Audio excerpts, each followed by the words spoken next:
In this podcast episode, Batya Ungar-Sargon discusses the disconnect between right-wing podcasters and mainstream Republican voters, particularly regarding foreign policy issues such as the war in Iran and the U.S.-Israel alliance.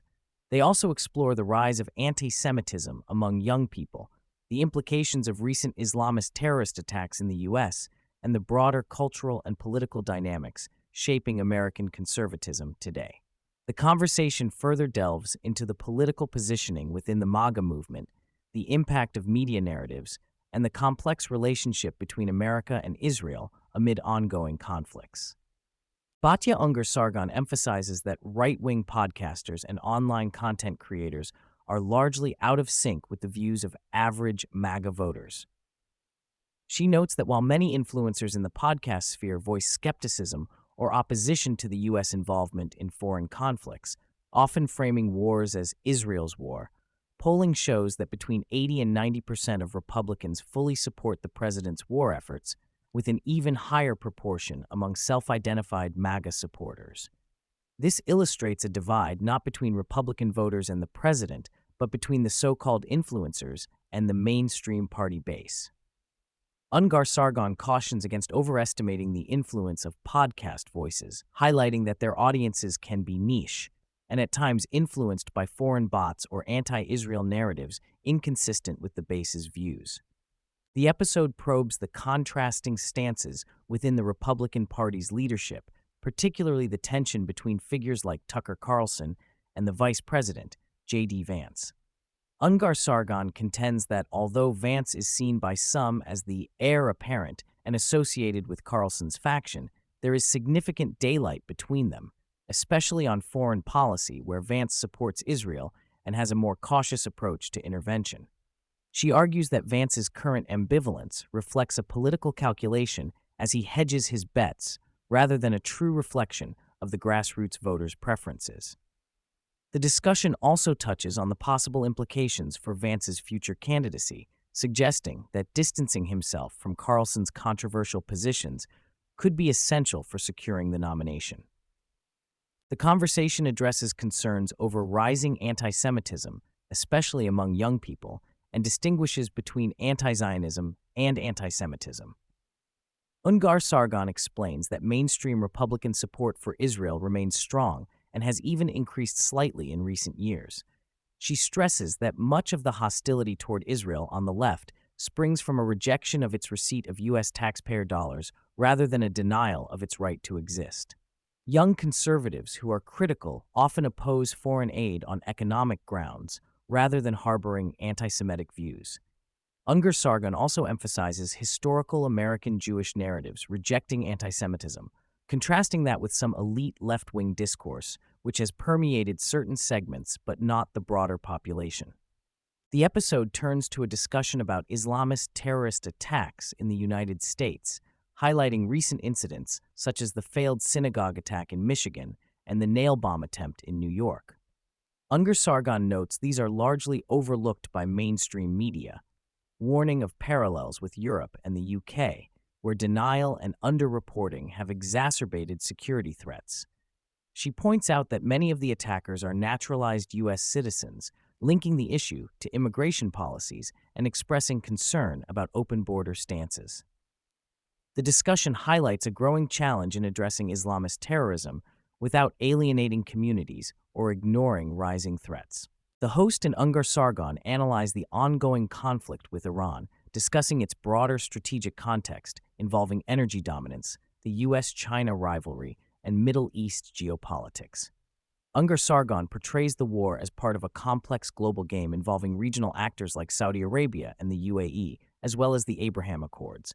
She argues that average Americans, especially in rural or working-class areas, perceive Iran predominantly as a hostile aggressor with a history of hostility toward the U.S., contrasting sharply with online narratives focusing on moral or ideological critiques of the war. Both guests agree that while Trump's administration is taking calculated political risks with this conflict, there is uncertainty about its ultimate success and duration. A key topic is the divergence between U.S. and Israeli goals regarding Iran and the broader Middle East. Ungar-Sargon explains that Israel desires a full regime change due to the existential threat it perceives, while the U.S. under Trump prefers a more pragmatic regime adjustment aimed at containing Iran and protecting American interests without extensive nation-building. The complicated situation in Lebanon and the role of Hezbollah are also discussed, with uncertainty about Israeli intentions and Lebanese political realities. Both interlocutors acknowledge the delicate balance of interests and the limited appetite in the U.S. for large-scale military engagements. Ungar-Sargon and the host explore why the Palestinian cause incites intense emotions and polarized reactions, particularly on the left.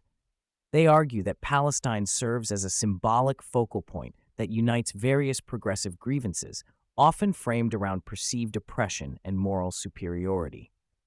Ungar-Sargon suggests this has created an environment where violence against perceived oppressors is justified rhetorically, contributing to a permissive culture for extremism on the left. The long-standing emotional and historical parallels with other conflict identities, such as the Irish Troubles, provide context for the intensity of reactions. This issue also exacerbates divisions around anti-Semitism, with some conflating anti-Zionism with hatred of Jews.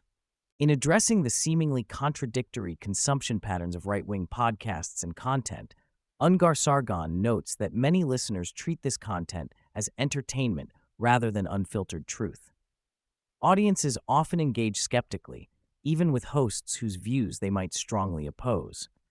This dynamic is different from the mainstream media consumption noted on the left, where audiences may accept narratives more uncritically. The tendency to view controversial figures like Nick Fuentes as funny, without agreement on their views, illustrates this complexity. Ungar-Sargon argues this nuanced relationship limits the real political influence of some far-right content creators. Ungar-Sargon discusses her personal political journey, including her past as a woke academic and her shift toward a more traditional conservative and American nationalist viewpoint. She critiques modern left-wing policies on immigration, the economy, and cultural issues as disconnected from working-class realities. The episode highlights how Trump's policies around tariffs, borders, and labor shortages benefited lower-wage workers and reignited pride in blue-collar America. However, there is skepticism about the future of conservatism's leadership to fully capitalizing on this energy, given recurring Republican missteps and failures to build broad coalitions. The guests explore how collective identities and historical traumas shape political allegiances and narratives. Ungar-Sargon offers poignant anecdotes about the Irish experience with the Troubles, linking it to contemporary identity struggles around Palestine and other causes. This cultural context helps explain the emotional intensity and the sometimes romanticized view of violence and oppression. They also discuss how left-wing ideology demands constant affirmations of victimhood and wokeness, creating moral hierarchies that can distort political discourse and inhibit honest debate. Toward the end of the conversation, Ungar-Sargon highlights the resurgence of patriotism, masculinity, and national pride that she sees emerging among many Americans under Trump's agenda. She suggests this renewed optimism and confidence are not widely understood outside the U.S., especially among European allies and critics. Although acknowledging the uncertainties ahead, she underscores the importance of this cultural and political revival in shaping America's trajectory and its global role moving forward.